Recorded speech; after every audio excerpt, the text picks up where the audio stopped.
Magandang hapon po mga ka-agri at mga ka-gardeners. Ngayong hapon po ito,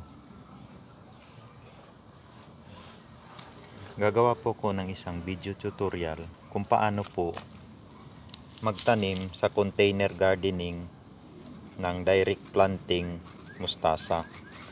Ito po yung pagtataniman ko ng mustasa na kinat po na 7 liters na lagayan ng drinking water. Meron po ako ditong 5 tataniman ko po ng direct planting mustasa.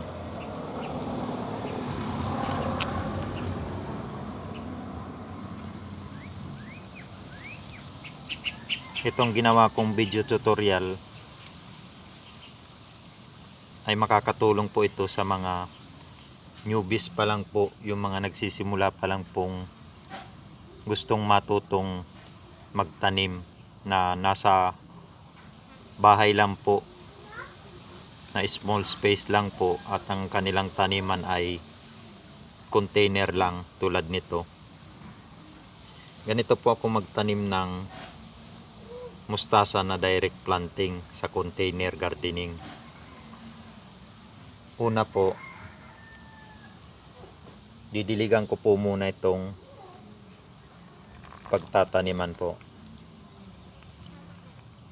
Babasahin ko po muna.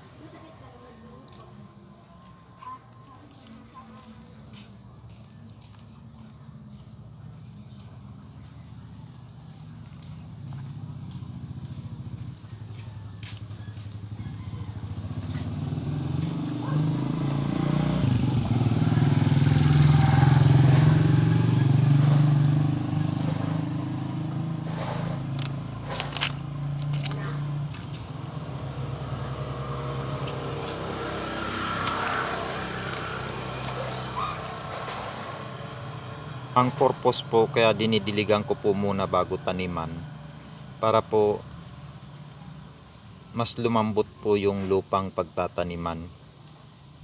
Ang ginamit ko po palang lupa na pagtataniman ay yung in-sterilize or sinangag na garden soil mix na may halo na rin pong mga organic fertilizer. Kaya fertile na po itong lupang pagtataniman ng direct planting mustasa.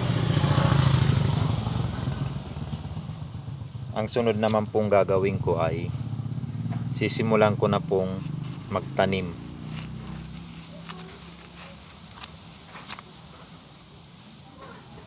Sa ganitong taniman po na kinat na 7 liters na lagayan ng drinking water, 3 buto po ang nilalagay ko dito. 3 buto ng mustasa.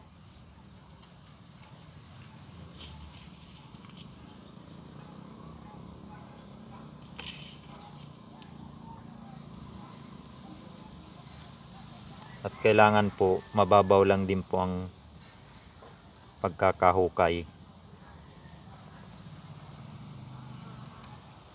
1/2 inch lang po, para hindi po mahirapan yung butong i-direct planting natin na tumubo kapag mababaw lang po. Kapag malalim naman po, may posibilidad po na hindi tumubo yung tinanim nating buto. Kaya dapat mababaw lang po. Kaya naman po 3 buto bawat isang taniman, tulad nitong taniman na ito. Kasi kapag di po tumubo yung dalawa, at least may tutubo pa pong isa.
kapag natapos naman pong magtanim, yung mga balat po ng rekado tulad ng sibuyas, bawang at luya, ang gagamitin ko pong pinaka pantakip po nung ipinunla nating buto na direct planting.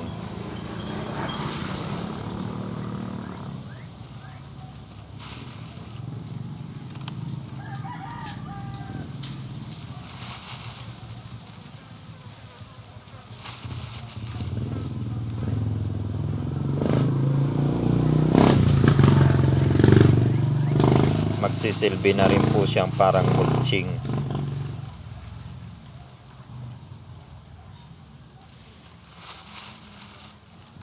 Kaya kung may mga balat-balat po kayo ng rekado, itabi po ninyo at gamitin po ninyo kapag nag direct planting po kayo.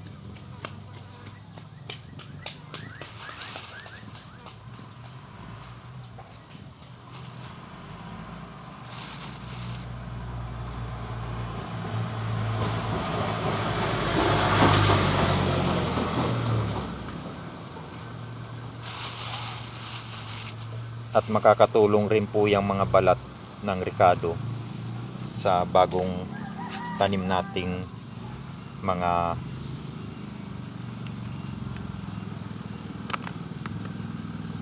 kasi insect repellent rin po ang mga balat ng rekado. Pagkatapos po, ang pagdilig po dapat ay pa-spray lang.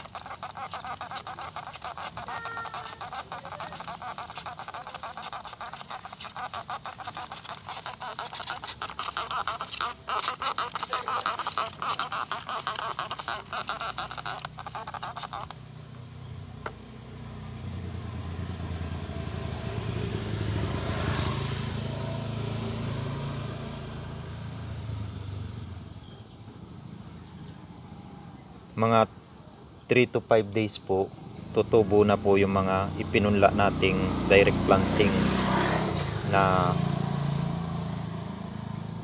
mustasa.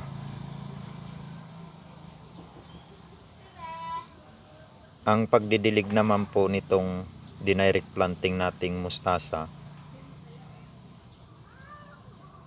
every 1 hours po kailangan nating sprayin para mas mabilis po siyang tumubo.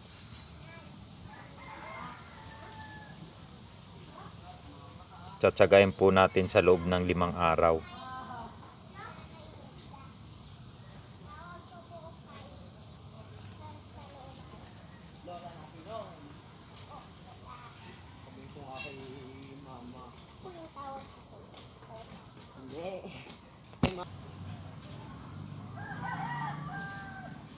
Sana po may natutunan kayong dagdag kaalaman tungkol sa paghahalaman, lalong-lalo na po sa mga newbies o mga baguhan pa lang po sa pagtatanim.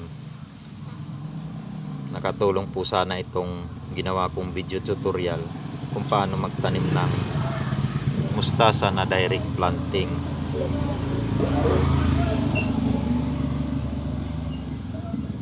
Mga 5 days po, 3 to 5 days, mag-a-update po ako, gagawa po ako ng video tutorial, update dito sa itinanim na mustasa dito sa container gardening na direct planting. Hanggang dito na lang po muna ang aking ginawang video tutorial. Maraming salamat po mga ka-agri at mga ka-gardeners. Paki-subscribe naman po sa aking munting channel. Like and share.